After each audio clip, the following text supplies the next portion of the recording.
Abbas Midani, the Iranian Studies Program. Welcome to all of you to our event tonight. Before I say a few words about our distinguished guest, I'd like to remind you to take these two flyers. They're about our upcoming events. The next one, of course, is Thursday, February 27th. We'll be showing films by Kamran Shirder. Shirder will be here himself to answer and engage with the audience. And in March, we have a very auspicious beginning to a new prize we're giving called the Beta Prize for Young Persian Artists. This year's winner is a remarkable young Iranian pianist who has won many awards, and we have succeeded in reserving the Bing Concert Hall for her performance. So the fact that it will be at concert, Bing, is itself a remarkable event for this young lady, but she's also truly a young lady of enormous talent. And the rest of the program, the next major event, other than these lectures, is a memorial on February 25th that we're going to have. That is in memory of Professor Amin Banani. And we are launching at that event what is called the Stanford Festival of the Arts. It is supported with generous donations from the Taslimi Foundation, which have created the Banani Memorial Fund, and with equal generous donations from Bita Daryabari and Hamid and Christina Muqaddam. It's a 3-year pledge.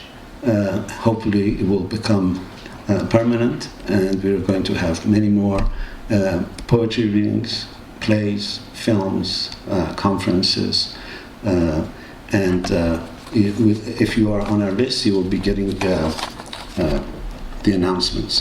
And on that day, we have a very interesting array of scholars and poets and family members talking about Amin Banani, who's really a pioneer in Iranian studies, started the Iranian Studies program at UCLA, created the first degree program in Iranian studies anywhere in America, and was a Stanford graduate and very closely associated with Stanford. He donated his books to Stanford.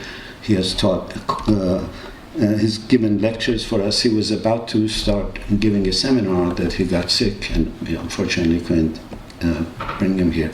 His wife will be here. Professor Kazemzadeh from Yale will be here talking about their days at Stanford many years ago, more than 50 years ago, I think. Almost 60 years ago.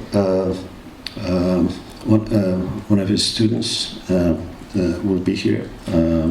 Bahiyeh Nakhjavani, a remarkable artist, was also a relative of Banani, will be here talking about Banani and his aesthetics. Banani was a remarkable man of many aesthetic sensibilities, from opera to poetry.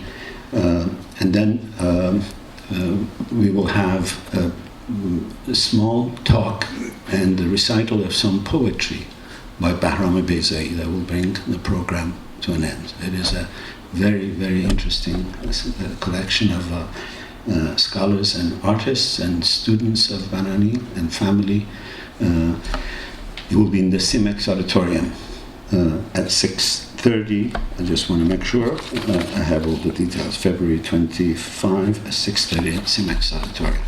It gives me special pleasure and privilege to introduce to you tonight's speaker, Professor Hegland. My sense has always been that if Indonesia and Morocco were fortunate in having an anthropologist like Clifford Geertz study them for 50 years, Iran has been fortunate in having Mary Hegland study it for not that long, but almost that long. The rigor of her scholarship, the tenacity of her pursuit, her sense of fairness, her attempt to go back and back and back and back to the same place is just simply remarkable. The book that we're celebrating tonight is the result of truly a lifetime of dedication to Aliabad, and she has shown once and for all that the famous Persian phrase that says Aliabadam Shahri Nist is not true. Aliabad is a great place. It is worthy of a great scholar's lifetime dedication.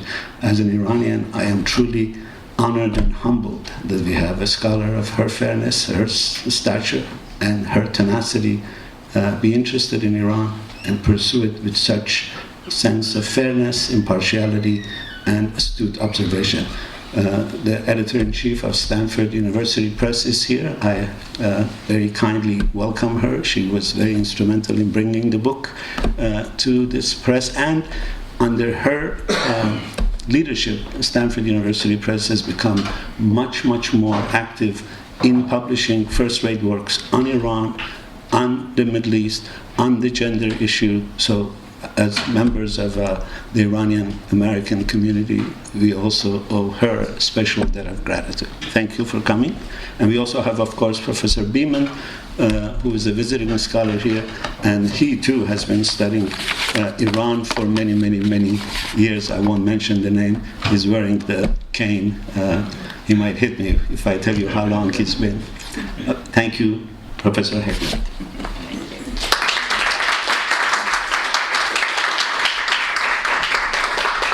Well, you embarrassed me very much by bringing up my name in the same sentence with Clifford Geertz's name, so I'm embarrassed. Thank you so much for your kindness. But I will admit that I'm tenacious. I'm a very stubborn Norwegian, and I have tried so hard to go back to Iran and been very determined to go back to Iran. But you can thank Persian culture, the fascinating and warm and lively Persian culture for attracting me and making me want to go back to Iran. I always am struggling. How can I get a visa and go back to Aliabad? I want very much to go.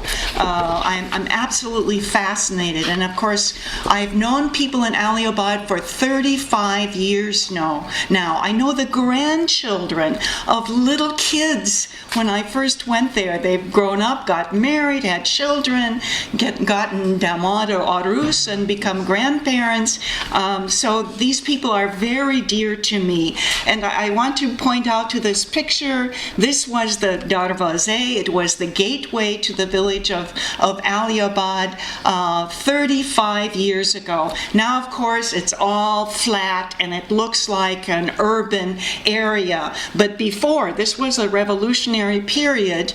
You can see Rustahoye, and then after that, Rustahoye Imam Khomeini. They were a very revolutionary village. And in the middle of the archway is my little daughter, Karima, who was a 1-year-old when we went to Iran, and she was a 2.5 when I left Iran, and she only knew Persian. Very good Persian. It was her mother tongue.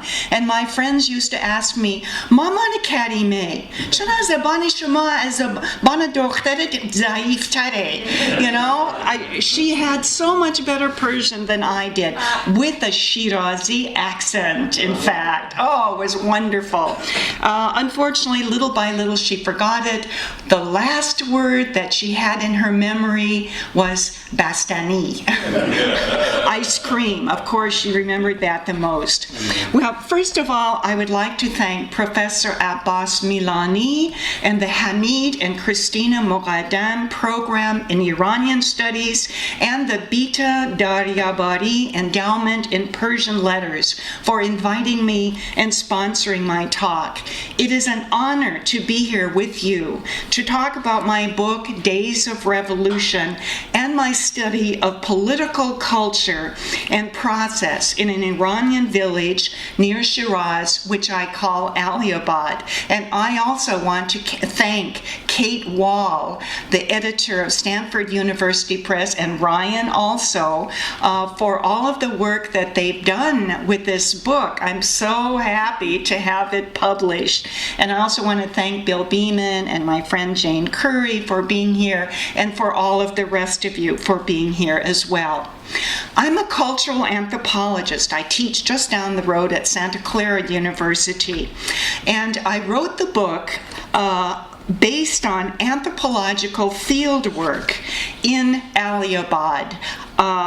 We anthropologists live among the people whose culture we are attempting to understand.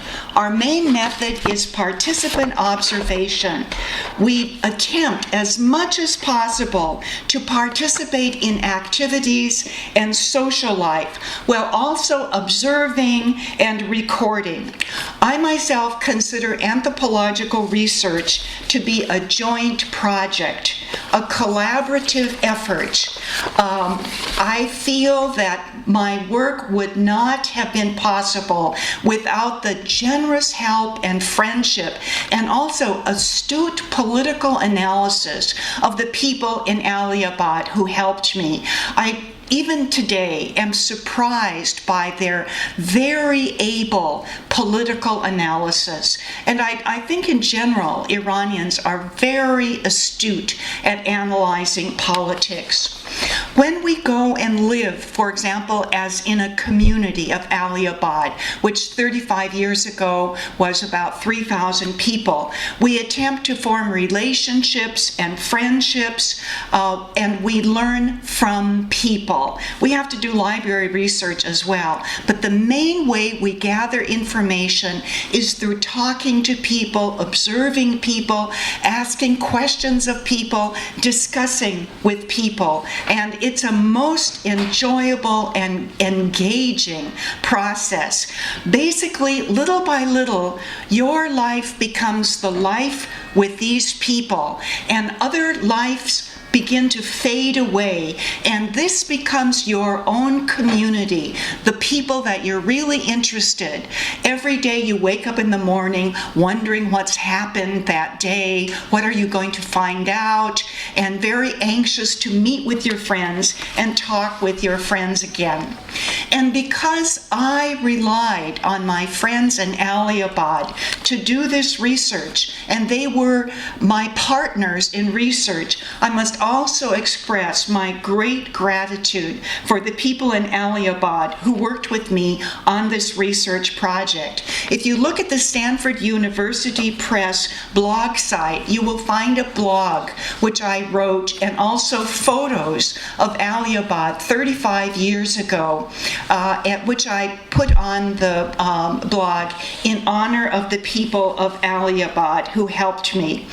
I've lived with Allahabad people for 2 years. The first time I went, I was in Iran for 18 months, from June 1978 until December 1979. So I was placed in an extraordinarily fortunate position for a political anthropologist. I was there before the revolution, during the revolution, and up to, 9-10 months after the revolution. So you can just imagine, I wrote my dissertation on the Iranian Revolution based on being there, watching, talking, following all of the fascinating and distressing things going on. It was actually the most gripping 18 months of my whole life. Now, since then, of course, most Iranians and myself have gone through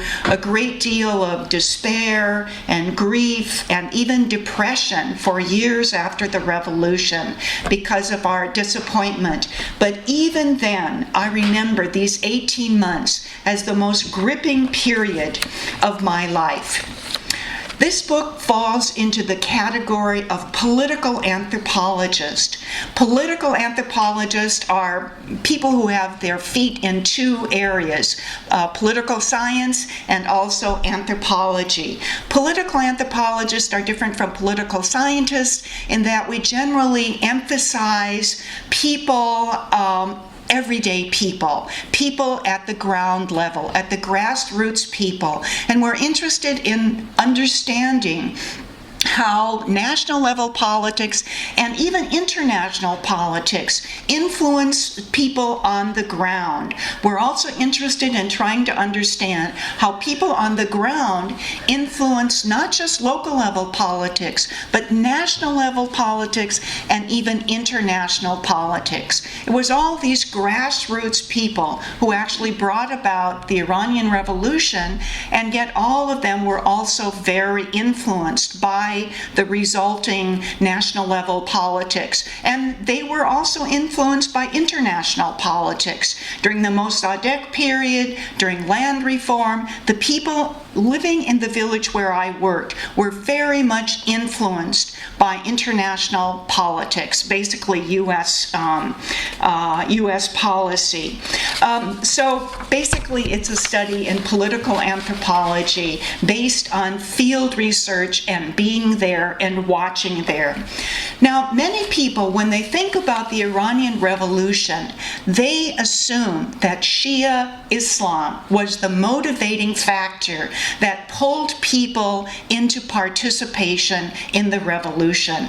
But through oral history, watching what was going on, looking at the stages in which things happened, discussing, watching events that changed people's mind, I've came to the conclusion that absolutely not. Shia Islam, for most of the people in Aliabad, was not the motivating factor. And in fact, it was their own local level political culture which had developed during the landlord period, when they were landlords and sharecroppers, which influenced and provided a model for the people from with which to analyze the revolution and to make decisions regarding whether they should get involved, when they should get involved, and what to expect out of the revolution. I was kind of surprised when I came to this conclusion, because it seemed not to be quite, what many other people understood it as being. And I don't think I would have seen this if I hadn't asked about oral history, gone into oral history, and watched things and talked to people for 18 months as the revolutionary process evolved. The local level political culture was based on competition and conflict between factions or groups that were based on mainly kinship ties. The villagers called Taifeh. The Persians have probably all heard this word before. And Taifeh Keshi refers to competition and conflict between kinship-based political factions. People had learned about this from early childhood by listening to their parents tell stories, by watching conflicts, by being socialized and enculturated into local level politics and local level culture. I call this model, the Taifeh Keshi, or the competition and conflict between kinship-based groups, I call it a processual paradigm. A processual paradigm gives the concept of stages to go through in a political process. For example, we have the election process, and we understand, whether it's correct or not, that the election process goes through a number of different stages. And we have this paradigm to look at political process. Well, what we have in our heads may not always coincide satisfied with what actually happens. But a processual paradigm of conflict and competition between kinship-based groups is like a philosophical and theoretical framework which is used to understand reality, in this case political reality, and to decide what stance and what actions one should take, and to have expectations about what to expect. It's like a cultural model, and it was based on decades and I don't know how long of conflict during the landlord period. The landlord of this village was Qavam. The Qavams were very large and powerful landlords in the whole Shiraz area. The Qavams were very powerful in Iran. Now, the way the Qavams had originally built up their power was through international trade. And people in Aliabad even gained more money and more power through international trade. You know that in the south of Iran, international trade was very important, and it became important in politics. So during the landlord period, the Qavams, lived in Shiraz, and they were not that powerful, usually, that they could control things in the village. They were not powerful enough to do that, and the central government was not powerful enough to do that. So they used a system of kind of indirect rule. They let the kinship groups fight it out between themselves and then use the victors to become their main representatives in the village. This was very wise, because then the strongest group in the village, the strongest man in the village, would be the representative of the landlord. So they would build up their power, they would bring in their kinship ties, their kin would bring in their kin, and they would develop a very strong political force. Now, the Kat Khodas, or the headmen mean, Kat Khoda means headmen, were very powerful in this village. People call them the Shahs of the area. They were very, very strong. They could control what went on. They could decide who would get beaten.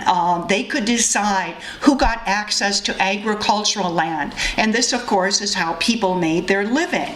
So you needed to form a connection with the people who were powerful in the village. You had to be on good terms with them. You couldn't stay out of politics. And in fact, New Year's, Nowruz, became the time that you showed your allegiance. You had to go to the home of the headman, the Kat Khodas, and show that you were his supporter. So you were forced into being connected with the Kat Khoda.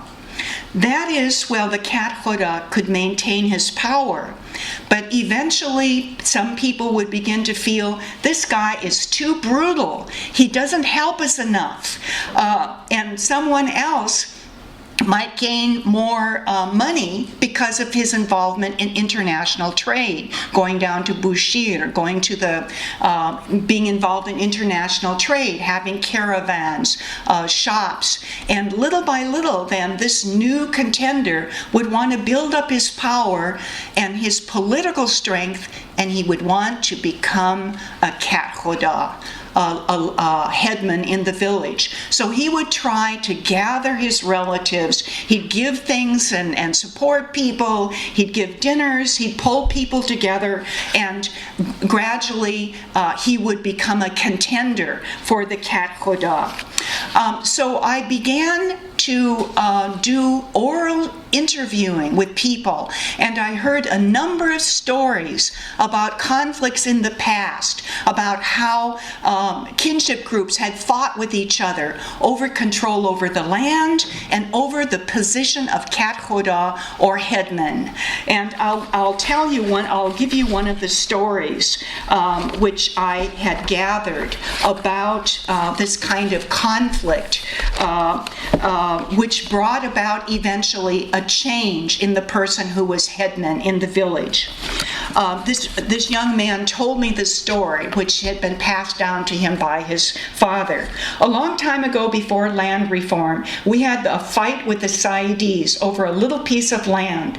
It was when Mullah Jamshid Ajami was Kat Khuda. The Saidis were relatives of Mullah Jamshid because Mullah Jamshid's daughter was the wife of Ali Pana Saidi, son of Haj Khodadad Saidi. The Saidis thought that because the Kat Khuda was on their side, they could do whatever they wanted. It was very useful to be a member of the kinship group of the headman or Kat Khuda.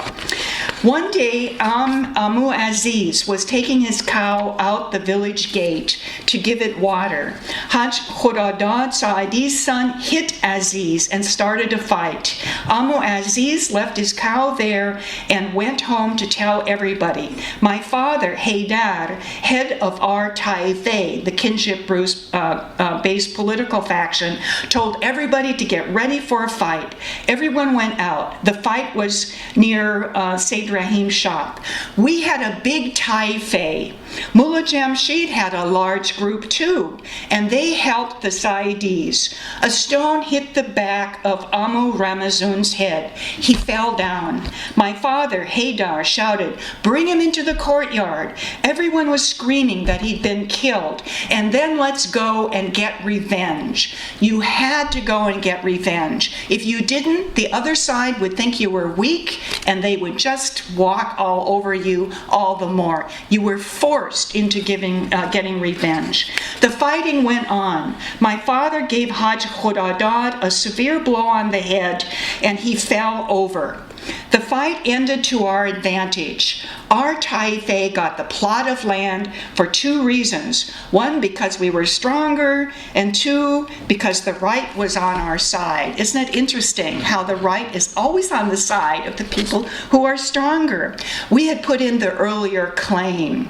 And then the story goes on, and there were several more conflicts, and eventually the Taifeh, or the kinship group of the young man telling the story, whose father was the head of the Taifeh, they got their man to become Kat Khuda, and the other Kat Khuda lost his position. So from a number of these stories, I began to understand the process of how this happened, the political process of fighting between two groups, and then eventually the landlord would put the victor in as his representative. Very handy for the landlord to have the strongest kinship group in the village, his representatives, to extract more crop from the sharecroppers. So I'll tell you what I began to see about the stages in the political process of competing between kinship groups. Political process seemed to be carried out in 8 stages. These stages also seem to represent Aliabad people's expectations of political process and its result. 1. People work to develop useful ties. Political effort is always continuing, whether or not it is a period of outright confrontation.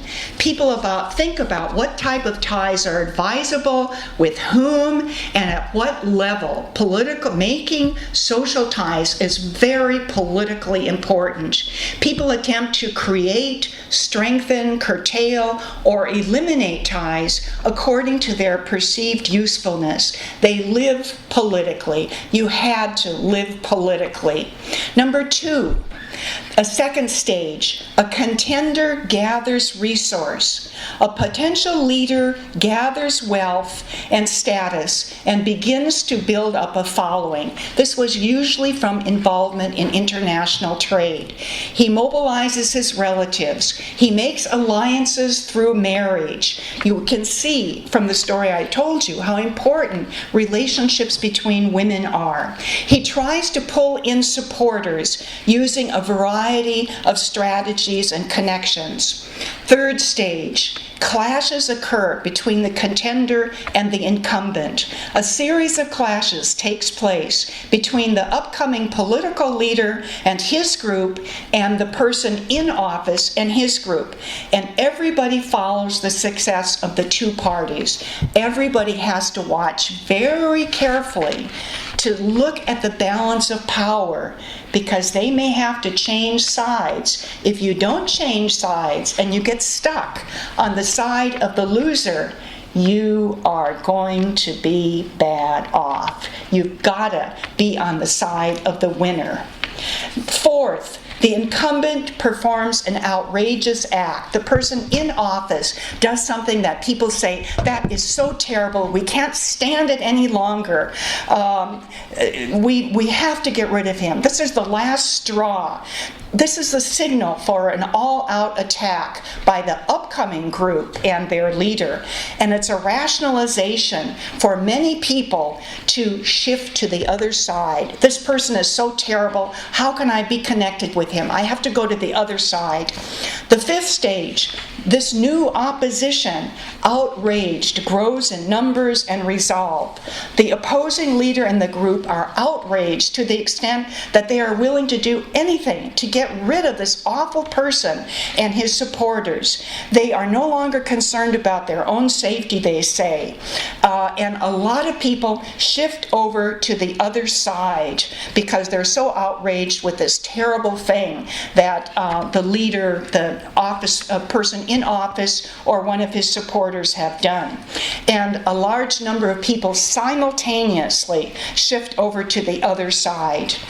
And the sixth stage, a final confrontation, demonstrates the victory of the contender. A battle or confrontation occurs that establishes the now overwhelming power and support for the contender, the new incumbent, the new person in office. His predecessor is kicked out of the position and kicked out of the area. He loses control over land. His home is attacked. Aggression may occur, and he and his followers are just kicked out of the area. They lose everything. The old person from his office may flee the area. Very often they fled the area along with their closest supporters. His property is taken, and his skillfully constructed political faction is shattered. His followers are prevented from taking united political action. In fact, they are just emasculated. They can't do anything. If they raise their voices, they are going to be attacked. Everyone is forced to go to the side of the new person in power. And the new people in power use ritual and public space to demonstrate their new political control and the powerlessness of the former powerful headman and his following. The seventh stage, the village is reunited under the new leader.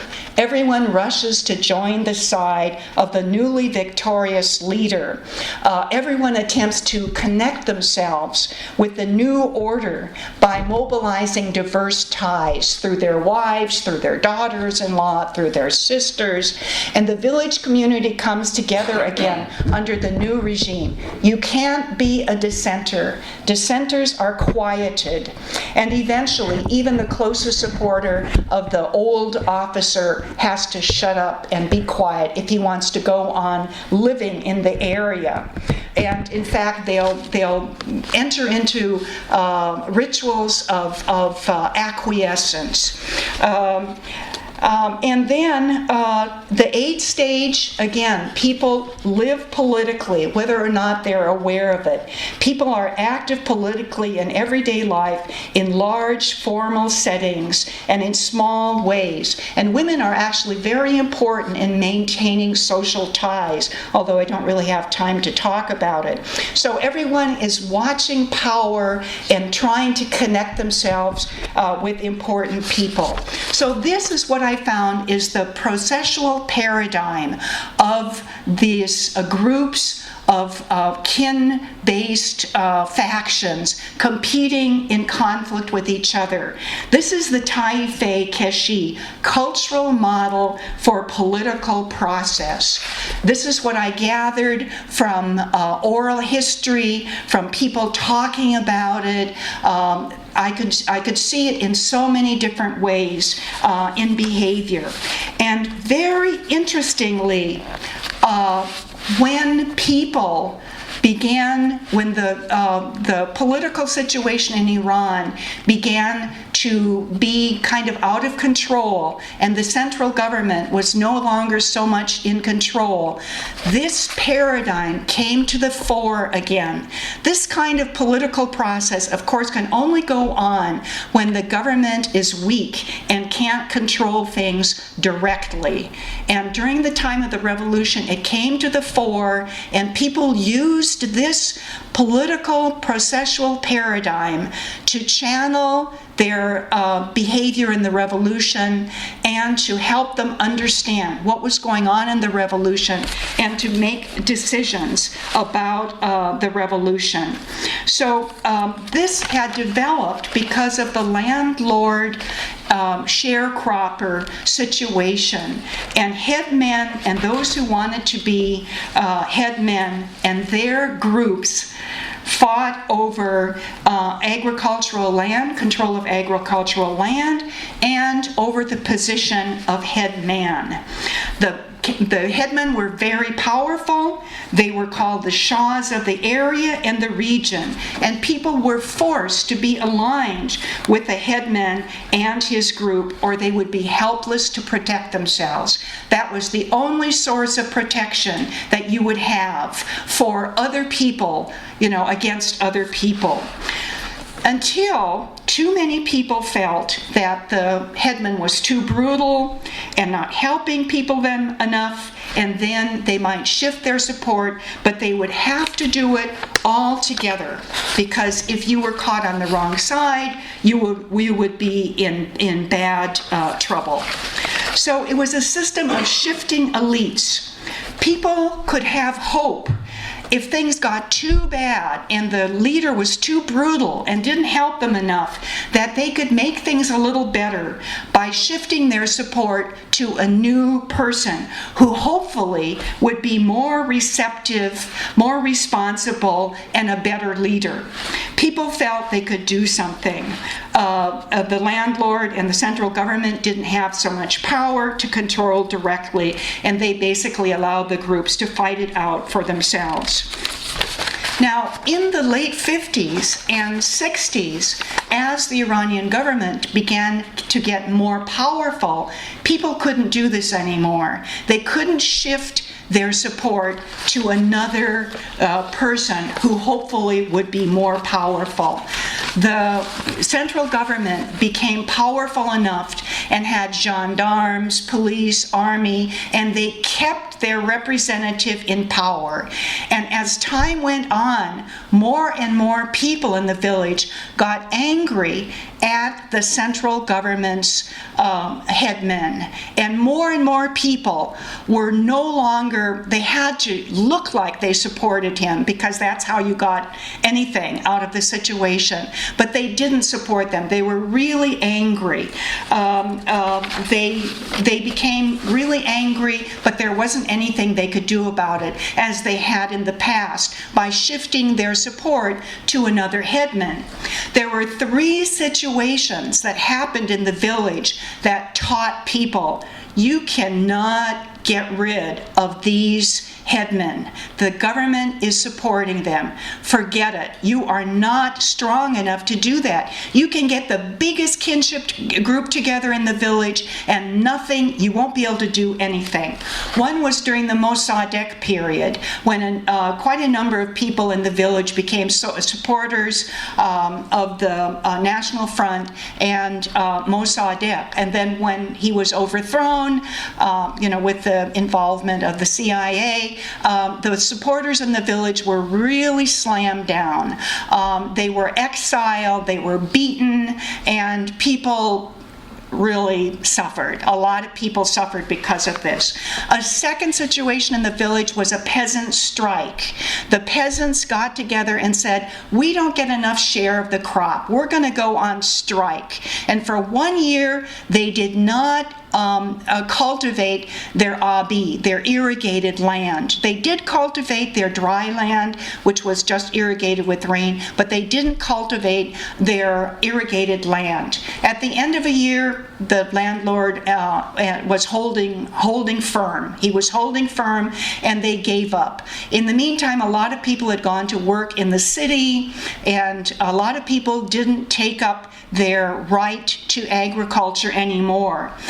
So that didn't help them either. They were very disappointed.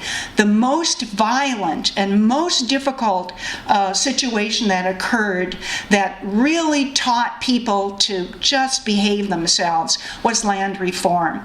As you know, Qawams were related through marriage with the Shah, and the landlord of Aliabad, Khanum Khurshid Kola Qawami, knew about land reform before it happened.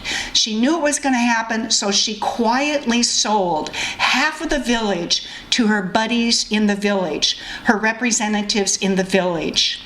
And then when land reform came along, all the peasants were expecting, we're going to get all of the land that we've been farming. We've been going to get all of it that we've been farming. And then they found out, no, they were only going to get half of it. Well, even though all of the land they'd been farming wouldn't have been enough to support a family. And so many peasants had left agriculture anyway because of the strike. And they were furious, and they just rose up, and there was a battle for like 2 years. The peasants said, you're cheating us, all of this is supposed to go to us, and there was a great big fight. And actually, the Qawams had to leave. They went and got support, and eventually they came back with a lot of gendarmes and soldiers and lures, and they beat everybody down, and people were beaten and subdued. So from these three situations, people in the village learned, you cannot do anything. Just be quiet. There's nothing you can do. And then from land reform in 1962 until the time of the revolutionary conflict, the government's representative stayed in office, and they realized they couldn't do too much about it. If they tried to, the gendarmes would take care of them. So they were very unhappy in this village. Now, I don't mean to say that in all over Iran, land reform wasn't good. It was very different from village to village. But in this village, it happened to have a very divisive and troubled situation. So then the revolutionary conflict started, and most people were very afraid. They just thought, let's just stay out of any trouble. And the government representative in the village tried to get people together to support the government, and people just stayed on the sidelines because they just didn't want to get into trouble. The majority of people in the village were out of the battle. And then, little by little, people started to get involved. And then there was an outrageous situation. Someone was knifed, was stabbed. One of the pro-revolutionary young men was stabbed by a pro-Shah policeman from the village. And this was just outrageous because the young man who was stabbed, I call him Sirus, his father had been a martyr for the village, had gone to get water from the neighboring village, and had died in a fight for water. And he was a very popular young man. So people became very angry. They said, this is what the Shah supporters are like. And many people all of a sudden shifted over to the other side because they were so furious about this violence. The young man lost consciousness. He was taken to the hospital.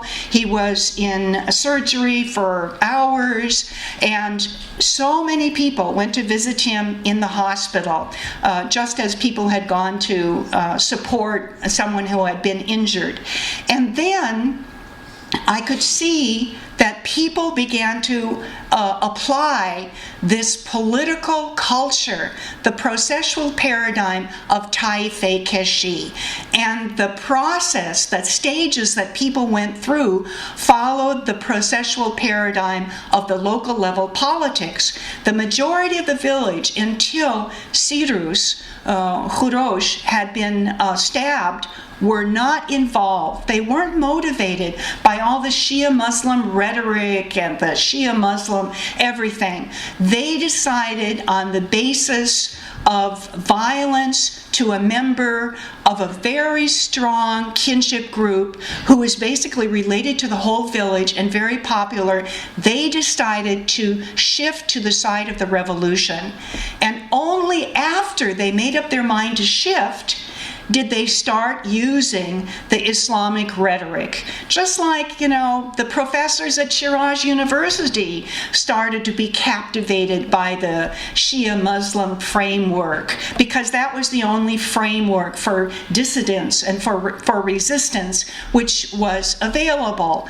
So then they began to go through the stages of revolution, just paralleling the stages of Taife Keshi in the village. And I'll read a part of that. Okay. The people of Aliabad predicted and interpreted actions related to the revolutionary conflict according to the Taife Keshi processual paradigm that had long been a part of political life in their village. The process of involvement, getting involved when there was a brutal act, an outrageous act. Reasons for changing sides. Many people use the rationalization of this stabbing to change sides, and they watch to see, is everybody else changing sides? I want to be in a crowd of people who's changing sides. I don't want to go all by myself. They wanted to have the safety in numbers to change sides. The means by which people transferred allegiance, they would use an in-law relationship. The way they did it was similar to how people shifted sides in village history. The sudden shift of public opinion and the new support after outrageous acts. And then people began to destroy the property of people on the other side. The person who had stabbed Khurosh was attacked, and his uncle, who was a supporter of him, his shop was taken down, destroyed, everything taken. People said even chadors from Mecca were torn up, and kids stole the candy. The fleeing of foes from the village. The people who had been Shah supporters were forced to flee. They went into Shiraz. They hid out. They knew they were in real danger. So just as in the past, when the leader and his supporters would have to flee, they'd lose their property, they'd lose everything. This also happened during the process of the revolution. And in fact, the peasants took over the property of the person who had become the largest landlord in the village, took over his property. So they lost property just as people during earlier conflicts had lost property. So all these stages and all these actions during the revolutionary process in Aliabad bore a remarkable resemblance to the local political culture and system of Taife Keshi. And I go through the 8 stages again, but you've heard about them, so you don't want to hear about them again. So I began to realize that the preparation that villagers had to understand the revolution was only their local level political culture. So naturally, what you've done in the past, the processes and political culture that you've been exposed to in the past, is what you're going to use. And most of the people in the village expected that, Ayatollah Khomeini would be like another Shah, but he would be better and nicer, at least for a while. And people compared him to a Shah. One peasant said, I've seen 5 Shahs come and go, and they meant Khomeini. So most of the people in the village didn't see, him as, particularly different kind of figure from any other political leader, from any other Shah, just as in the village in the past. They'd seen headmen come and headmen go, and there'd be a honeymoon period at first.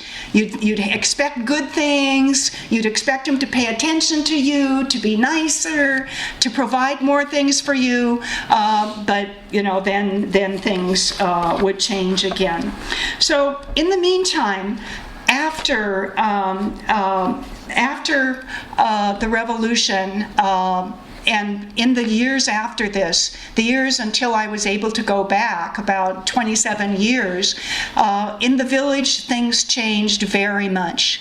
One of the greatest changes is that people sold their land. After land reform, land became owned by individuals. And people sold their land because they could get money, and land got more and more expensive. And there was just daily, at the end, inflation of land. People got rich. In the village of, 4,000 or 5,000 people, more than 90 real estate offices were opened. They also sold opium, and opium has become a terrible, terrible problem in the village. Most men, well, that's what people say, are using opium. But land became a commodity. And people got very rich. They also took out loans and did many things, and people lost all their land. Eventually, 95% of all Aliabad land is in the hand of outsiders. And this is very distressing, because once you sell land, it's gone. It's gone. And you don't have it anymore. So they'd sell it, and some people in the village were so upset about this. They said, I know somebody who before owned that garden, and now he's the gardener, he's the bagboon for somebody else. He just has this low job. So it's a very distressful situation. And also, people have become very materialist. The oil money is being used to import from China, and everybody has to have more and better than everybody else. So you got to be better than the neighbors. Ham cheshmi. You have to have a bigger wedding. It has to be more expensive. You have to get clothes, new clothes all the time. So I'm personally very upset by many of the things that I see in the village. But the base of this Taifei Keshi system was that kin had to get together to protect their access to agricultural land so that they could be sharecroppers on agricultural land. They had to protect themselves, their families, their properties, their access to agricultural land. So the groups of kin had to stick together.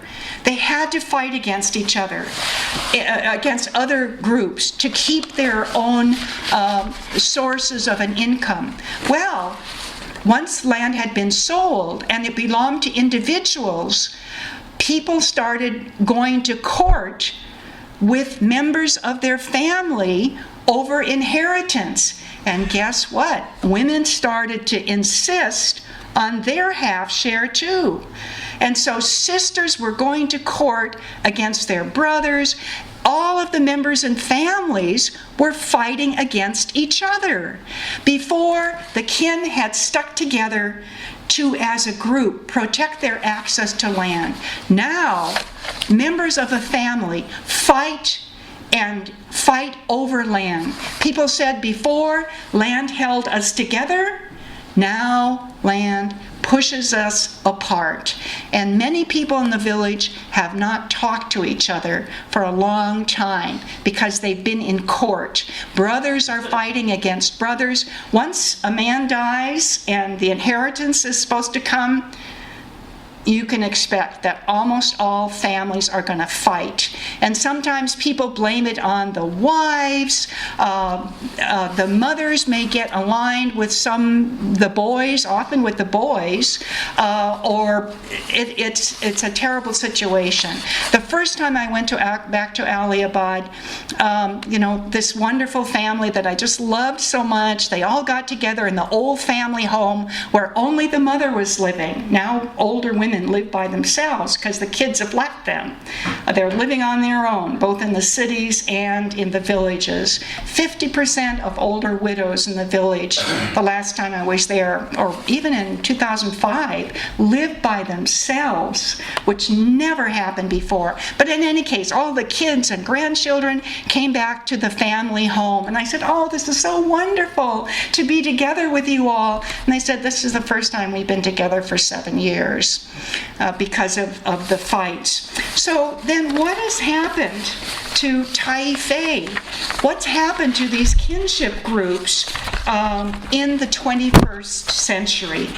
And I'll read you something from the book that tells what's happened to kinship groups in the 25th century. Middle-aged man, first time I met him, he was 22. Now he's 22 plus 35. The Taifei has been abandoned. The kinship group has been abandoned. Before, incomes were very low. Agriculture was important to people, so people were forced to help each other, and the kinship group took shape. If you wanted to plant a large piece of land, you couldn't do it by yourself. You got help from brothers, fathers' brothers, sons of fathers' brothers to do this. So the kinship group became strong. If others wanted to come and get this land, you had to fight with them. Back then, people who put their hearts and hands into it made progress. Now, only a few people are in agriculture. So people depend on themselves. They think only about themselves and their families. Now relatives don't get together. They don't support each other. If only they would join in and clean out the water channels together. The orchards would do very well, but they don't. Now there are only a few people my age whose hearts mourn for agriculture. When we were young, we had to work. I had to do harvesting from the time I was 3 or 4 years old. Might be an exaggeration. In the heat of summer, I knew the value of land, but the young people don't know its value because they haven't worked it. They haven't put any effort into it. Now, in every family, the young go after cars, satellite dishes, houses, and the only way to get them is to sell land. And the kids have become so demanding and so bossy. It's now the world of the young people. They say, Dad, so-and-so's got a new model car, get me one. And fights come up. The sons especially are very demanding. My heart burns when I wonder why things like this have happened. I feel bad, not for myself, but for the country. I send the children to study, but what do those who study get? The young people who don't study will buy and sell land and get rich. My children tell me, why do you go to the Office of Education? Come and sell land. Taifei culture is leaving and city culture is taking over. And the older people mourn the old ways in Aliabad. When people would, I think they also idealize it to some extent. And I'm with the older people. I really miss those old days when there was so much socializing. Now everybody's got a nuclear home and only their nuclear family lives in the home. And people say people go into their home and and they close the door. And a brother may not see a brother for a year. So they're rather disappointed, the older people. And I said, well, what do the young people think? And they say the young don't think at all about the old days. They think about today and clothes and land and houses and being better than the neighbors and spending more money for weddings. So that's the end of my talk. I'd like to show you some photos from 35 years ago in Aliabad, if you have patience to look at them. Here's the gate. Now it's all gone, of course, nothing there anymore.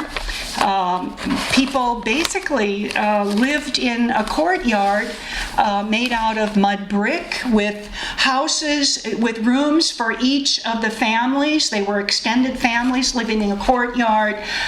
This woman was lucky enough to have tile. Women washed, of course, there were no clothes washers or dishwashers or anything. People who had piped water into their courtyard were lucky, and all the women would go out into the courtyard, the women from the various nuclear families, to wash their clothes and wash their dishes with the courtyard faucet. Women, of course, bake their own bread. Now nobody does that anymore. Nobody cooks for weddings anymore. Before, they used to cook all of their own food. Now they outsource it. They go to bogs and klubs for weddings, and women really have it pretty easy, and there's starting to be a very big problem with obesity because there are so many cars. They don't walk. They used to work so hard. Now they don't. Aliabad was apparently the first village to have piped gas. Bill knows more about that. And the women just loved it because instead of working over charcoal or wood or getting their eyes all, they had gas. So they would bake bread like every week or so and, pile up huge piles of bread. And then before you wrap it up in plastic, and then when they wanted to eat, take it out, sprinkle water on it, and it get nice and soft. And people use bread to eat.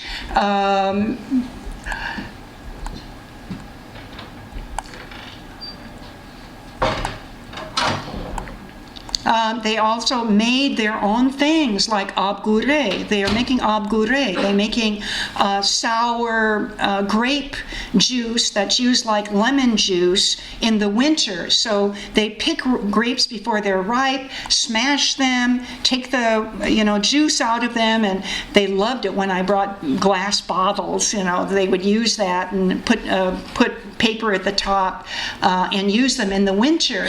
The guys were the ones who could do the stomping because that was men's work, of course. So the men did the stomping. They'd get these clean boots that they'd had and stomp. It's sort of evocative of making wine, but of course I didn't say that.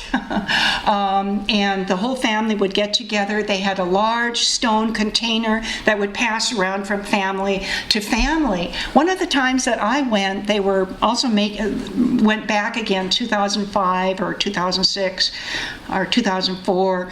A family was making this sour grape juice, and I said, well, can I try it to stomp on it? So I got in and I stomped for about 1 minute. It's really hard work, and got out again. And then the young wife said, oh, let me try it too. And her husband said, no, because this was a masculine thing to do. The foreign anthropologists can get away with doing things that, women from the village can't do. This woman is smashing up dried balls of yogurt, and that's, women did everything. Preserved all this food, made jams, made sharbat, they made everything. They made their pickles. They did everything themselves. You didn't buy things. And this woman is smashing up dried balls of yogurt to reconstitute it into kind of a paste, which is added to soup soups or stews. And in fact, when I go back to Aliabad, that's one of the gifts that people send with me is I'm still working on balls of dried yogurt that I got in 2008. They keep, they're and they add a lot of salt. So here's a grandmother with her granddaughter. Here's a tribal woman, and then a carpet shop was opened in the village where some of the young girls from less well-off families, and this also was a tribal woman. The area had been very important for making handmade shoes, which the Qashqai tribes people bought as they came through. And when I went there in June 1978, there were still about 4 men in the village who were sewing leather bottoms to hand crocheted tops. And women were still crocheting these tops. And they could keep the money from doing that. But by the time I left, there wasn't one man in the village who was doing that. Of course, factory-made shoes were taking over. This is something what a courtyard would look like, an open courtyard with lots of rooms on the bottom for animals, and then rooms on the upper floor for people. Usually a family would have one room. Each nuclear family would have one room. There's my blonde daughter wearing a red sweater. The young ladies didn't do crocheting. That was, they were too modern for that, and they did knitting. Here's my daughter dressed in wedding clothes. Now she's 37 years old, and she's a labor and delivery nurse, and she has two girls herself. And here's some families in Yasuj. As you can see, women did their own cooking. Only if it was a large wedding, a man would be hired to cook the great, huge dig. What?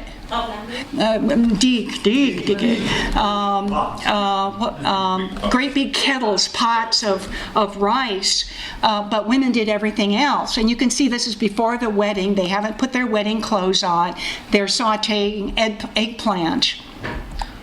And this young lady is dressed up for the wedding, and this is the courtyard. Here's another young lady dressed up for the wedding, and here's what you can tell was after the revolution. Before the revolution, they didn't wear chadors at all, although they normally did otherwise. They wore chadors when they went outside of the house.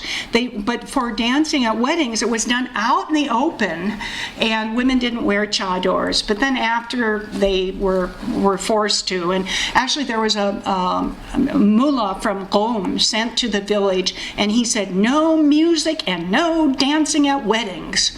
And so he prevented it for a few weddings, and then people just got tired of that, and so they started having music and dancing at weddings again, and he got mad and left.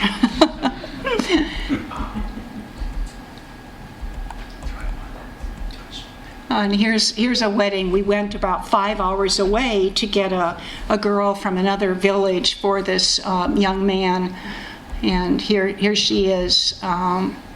Green, of course, is the color of wedding dress that people used to wear, and she came dressed in a green dress, and her modern relatives in Aliabad said, no, you have to wear a white dress, and so they got her out of her green dress and into a white dress. And here's my best friend from the village, and I was very fortunate to be able to meet her in Turkey for 6 weeks this last summer. I have more slides, but I think maybe you're getting tired. You want to see some more slides? Really? Okay, let's see.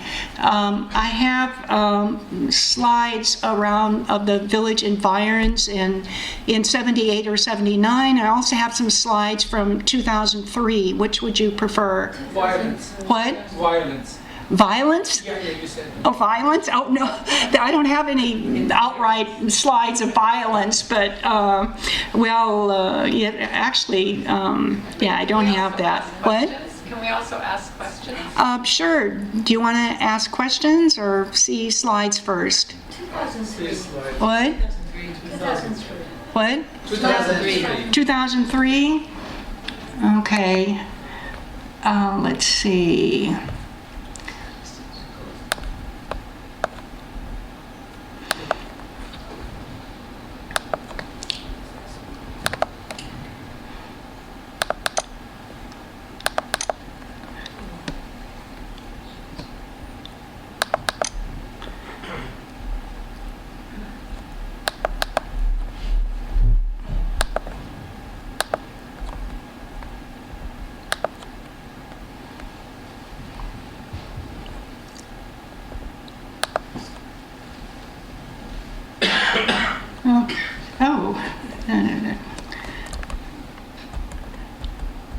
Okay, this is, remember what you saw, the gateway before? This is now the gateway. Well, this is 2003. It's probably changed since then.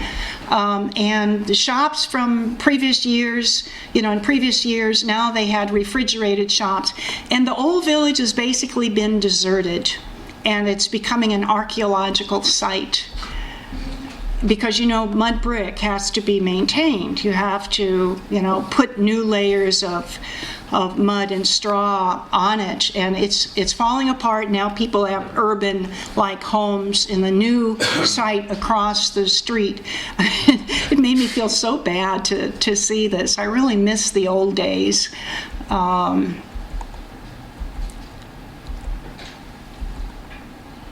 Now this house has been repaired. It is inside of the village. And now you can see that it's like Tehran used to be. Now, of course, there are high rises, but it used to have, these kuches, these streets with walls on both sides, and you'd go inside and there would be a courtyard. We're going to go off on a picnic. There's been so much building going on. Now, of course, since 2008, there's been a terrible economic, the situation economically is really, really bad. And I'm very, very worried and about the situation. But in 2003, things were booming. And this was the nicest house in Aliabad. Someone who had become a member of the new village council built this house. And that's what people said, oh yeah, you become a member of the village council, you gather money, supposedly that's for asphalting the roads, and all of a sudden you build this gorgeous new house. So people continued to be, they were very upset about politics. I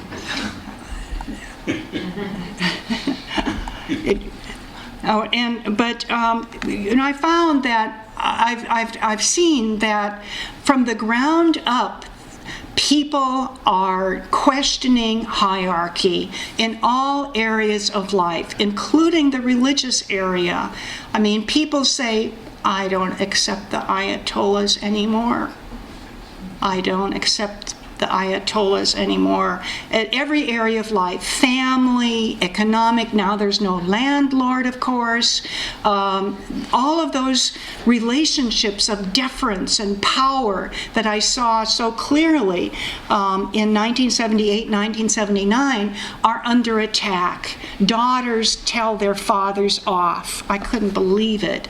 Girls are so outspoken. So it's basically from the ground up that people are questioning authority.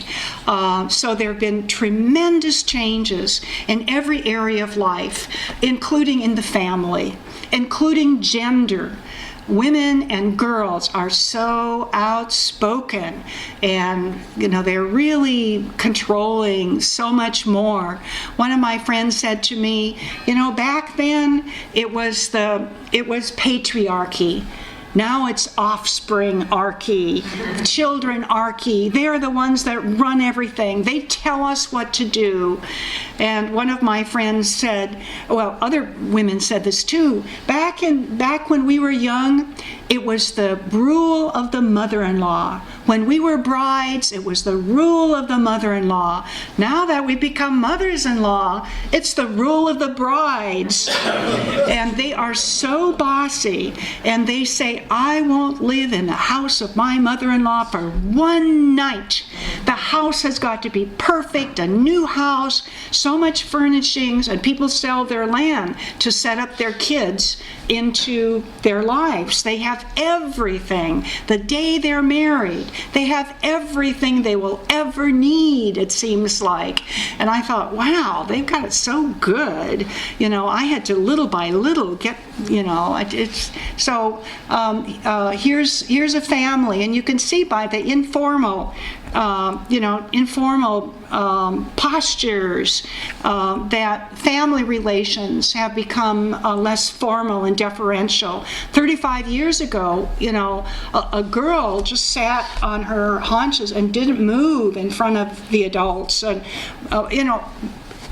I don't know if you all know how formal it used to be between father and son and father and children, and now all of that's changed. People, at least in 2008, people were still mainly living on the floor. They would spread their tablecloths, they would spread their beds on the floor. A few people in the village had bedrooms and dining rooms, and everyone had new modern kitchens, but generally they would still not use their furniture and they would still sit on the floor. I don't know, probably by now things have changed, I don't know. Now here's a father and son, and you can see how informal the relationship is, and a mother and a son. Something that really shocked me when I first went back. I mean, it used to be that husbands and wives didn't pay any attention to each other in public. They just wouldn't speak with each other, and of course at weddings they'd be in separate courtyards and separate rooms. In order to send messages, they might send a child, and people said, and I never saw a husband putting his hand on his wife's shoulder 35 years ago. You just didn't do that. It was very disrespectful to the parents, and in fact there was a great deal of control by the mother-in-law of the bride. I mean, I've heard really interesting stories about that. But now things have loosened up, and I was so surprised to see the relationships between married couples and also non-married couples. When you get engaged or you go through the marriage contract, then you can travel, you can go places, and I believe that the sexual relationship starts before the actual wedding party. Once you've done the contract, so you see engaged couples, and the signing of the contract ceremony is kind of kept secret because people don't want others to know that what's happened. But I was really shocked, to see that an engaged girl would come and stay 2 weeks at the home of her fiance's parents, for example, or he'd go and stay there, and they'd go traveling together, and I was really shocked. Now, unfortunately, in the village, the sexual revolution has hit Aliabad, and lots of men have girlfriends outside of marriage, and people even told me about married women who are having affairs. So all of the change that have taken place in Tehran, if you've read Pardis Mahdavi's book, Passionate Uprisings, which is also a Stanford University Press publication, you'll be just shocked at what's going on in Tehran. And I thought, oh, that'll never happen in Aliabad. Well, guess what? World culture has hit Aliabad, and you can't keep influences out no matter how much you try. It's absolutely amazing. I'm kind of conservative myself, and I believe if people are married, they should kind of stick to their marriage partner, but not in Aliabad, apparently. So it's really shocking. In Tehran. What? Not in Tehran. What? Not in Tehran, according to Pardis Mahdavi. Well, yeah. Oh, it's very, yeah. And now that's happened in Aliabad. I'm just shocked to pieces, to tell the truth. And here's twins. These little girls were so naughty. خیلی شیطونند. They were so naughty. I couldn't believe it. Little girls didn't used to act like that. Every time I tried to take a picture, they'd dive into the picture. They'd play with my computer. And, you know, little girls and big girls and women have become empowered. And of course, that's not exactly what the regime wants of them, but they have nevertheless become empowered. Here's a young fellow. Of course, this was 2003, and now I saw a picture of him. I thought he was the father because he changed so much. And here's the wife, and here's the young man who was 22 back 35 years ago, and he chose his own wife. What a scandal that was. But he had employment in Shiraz, so he could do it for 7 years because of what he did and the inheritance fight. The family didn't get together. They didn't talk with each other, he and his brothers, although now they're doing that. And here are his twin little girls. And the family. I used to show this picture to my students after we'd read stories by Erica Friedel, Women in Deco, and they realized how conservative it was.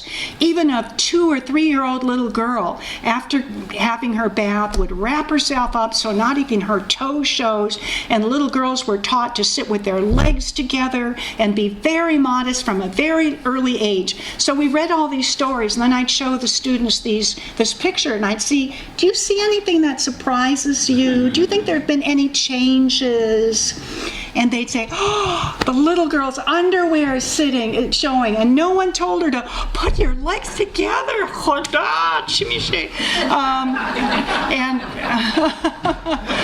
So now people don't wear traditional things at weddings anymore. This was just a kind of a little bit of a, you know, they held out. Now at weddings, you should see what women dress in, and girls, you won't recognize them. Their dresses are to here and to here, basically. And their hair is done, you know, in purple and blue, and they've got so much makeup on, you don't recognize them. This was back in 2003, but now things have moved a lot along. You see the short sleeves. I never saw a girl or a woman in short sleeves 35 years ago.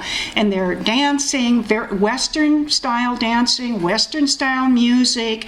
The kids get out there and take over. It's a young people's world. It's a young people's world.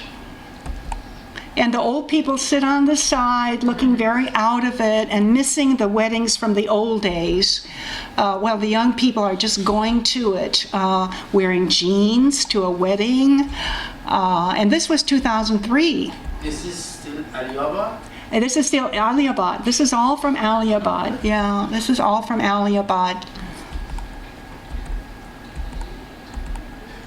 And see the old people, very, very out of it, very foreigners in their own village, outsiders in their own village. And now this was actually still in a home, but now no one would ever have a wedding in their home. Shame, shame, shame. They've got to compete. And you see, I'm the only one behaving myself and wearing a scarf. And, you know, they're supposed to, it's the law that men and women have to have separate places for a wedding. But no, you know, the men come into the women's part and the women go into the men's part, and the women are dressed in, well, now practically nothing. And, you know, it's great. We have a great time. I mean, governments say one thing, people do something else, not always what the government tells them to do. So here's, you know, the wedding, and men were, see now here's the sisters dancing with her brother, and the brother's in the midst of all these girls with no scarves on their heads. Well, there's one with a scarf on her head. I myself love to sort of resist. I would leave my scarf untied, or I'd accidentally let it slip off, and it's kind of fun to, you know, practice resistance. here's an engagement party. And one of my dearest friends, who unfortunately now is no longer with us, and visiting the kindergarten, government kindergarten, so the women had to behave themselves and wear, all the veils and everything.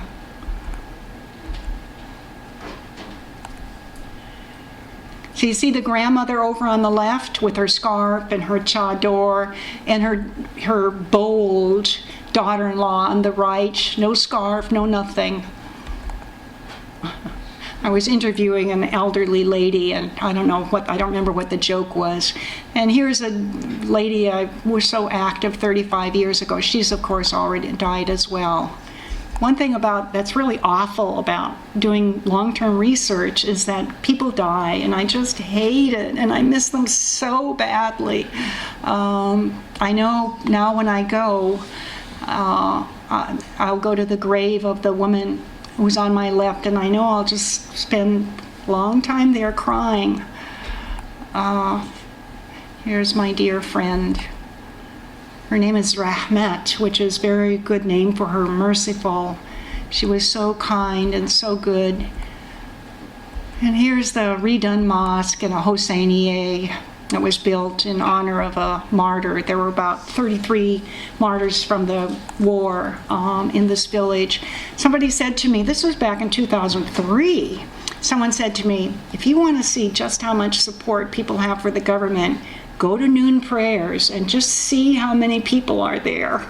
So I went to this village, which was now 7,000 people, and that's how many people were there doing their noon prayers. And that's how many women who were there doing their noon prayers. And this is in the basement. This is my dear friend on the left and her daughter-in-law. Now, of course, people wear the briefest, tightest, shortest tunics that they possibly can. There's constant resistance. This is Shah Cheragh in Shiraz, which is very central shrine. And here's me dressed in a chador to go to here's some posters of Imam Hussein's martyrdom. This is my best friend's son-in-law.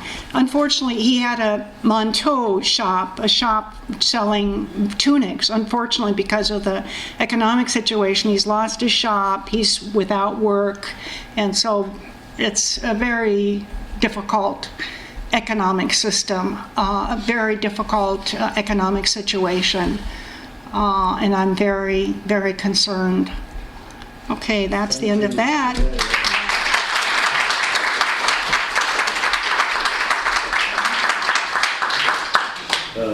We have time for some questions, but there are books outside, and she has promised to sign them, I think. So we can get to the books once few questions. Thank you.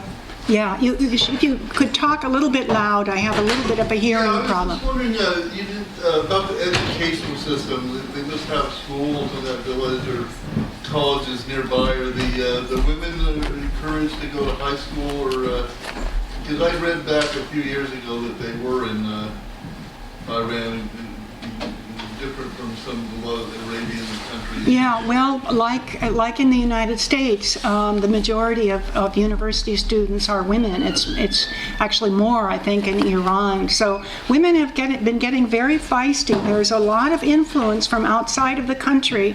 You know, people are constantly watching movies, interacting with their friends and relatives from outside. Los Angeles, of course, is a huge influence.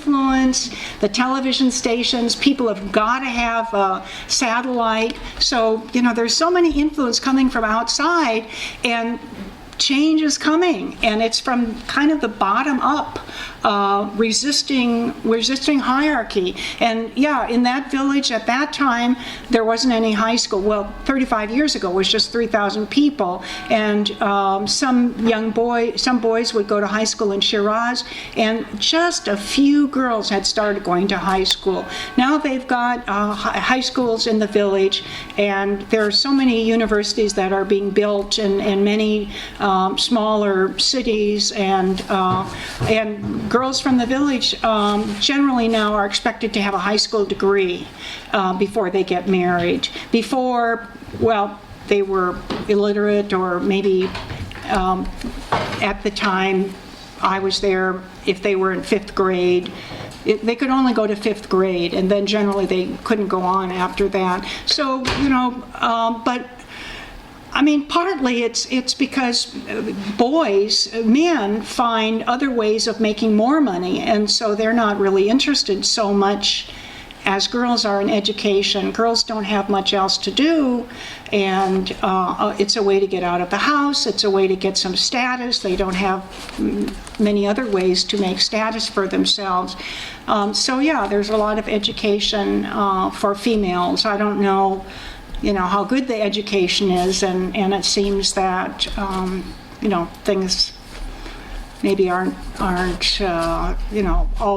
also the education is not all that good, although there is a lot of memorization. And so when you have students coming here, they find it's kind of easy to, get into their classes here are kind of easy for them.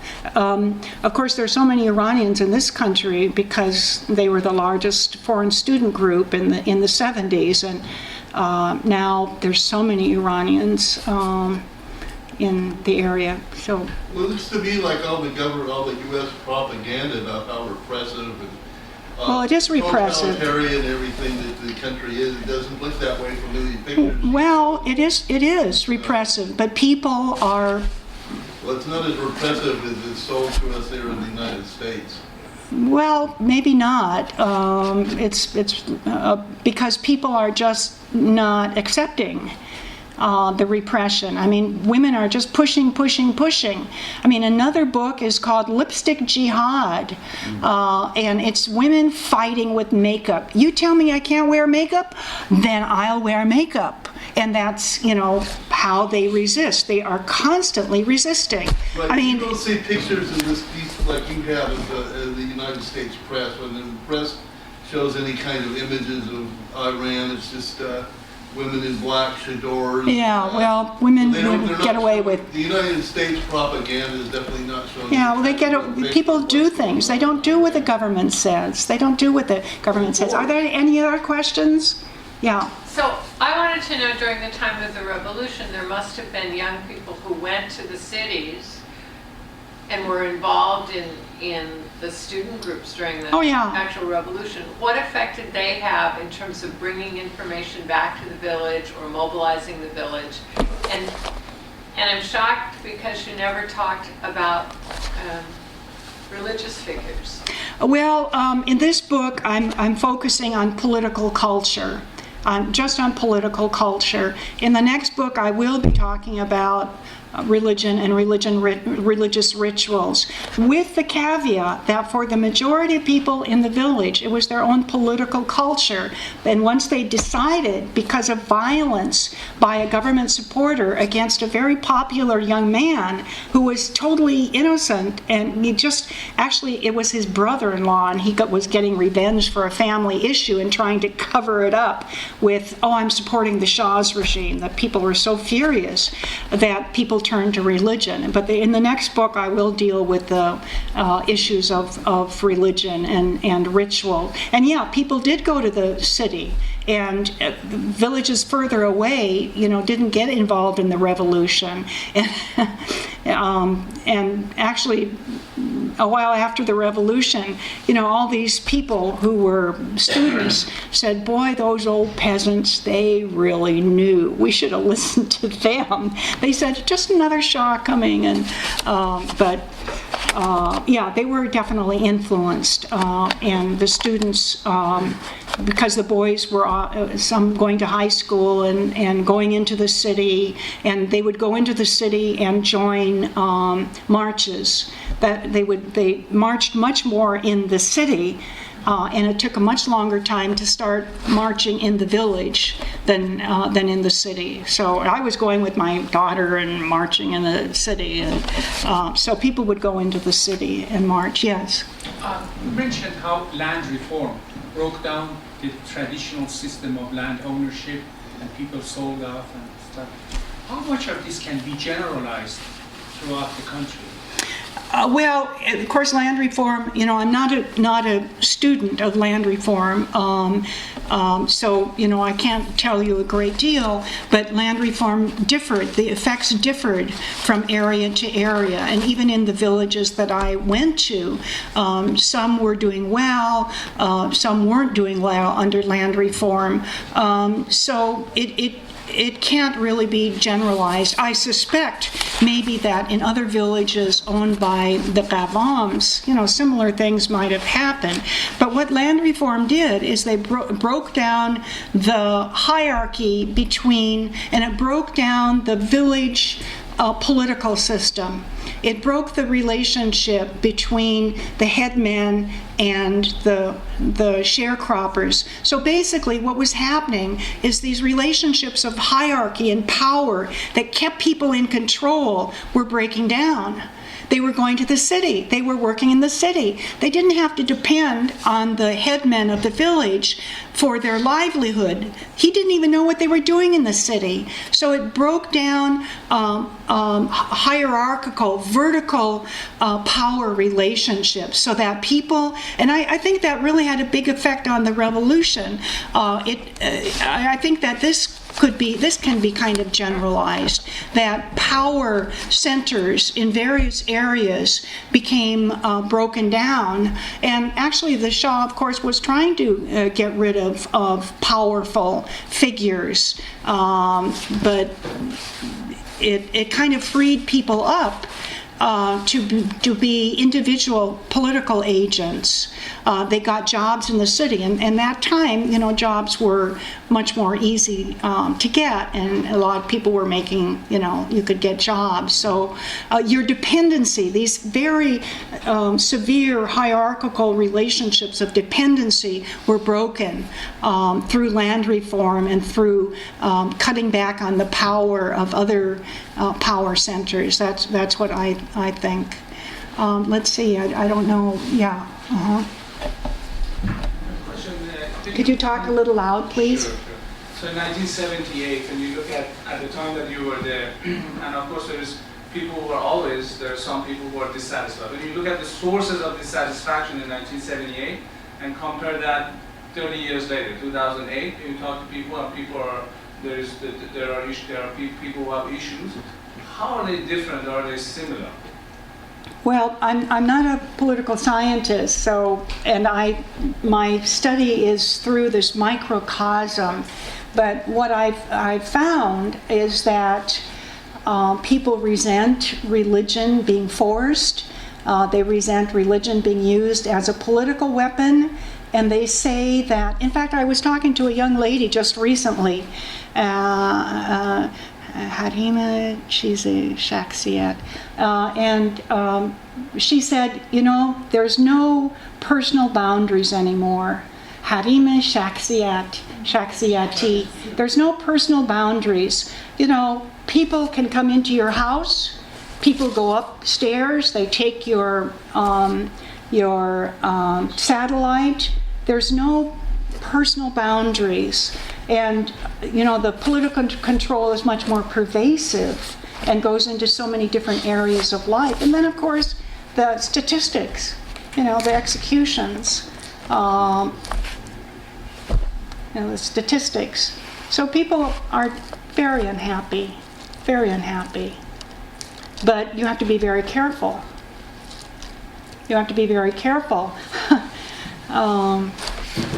It's dangerous. It's dangerous. This is why you have to use a pseudonym. I have to cover up. I have to use different names. I don't tell anyone the name of the village. It's dangerous. It's dangerous. The last time I was there, the first time I was there, people were so furious. They just sort of poured everything out. And then the second and third time, I think it was the time of Khatami. So, people talked a little bit. The last time I went, no one talked about politics, except one young man. And he said, if they knew I was saying this to you, It's a very difficult situation. Did anyone else have another question? Yeah. Did you witness any elections in Alabama? Just the election, no, I haven't. Only the one for the Islamic Republic, but I haven't been there for another election, no. Any other questions?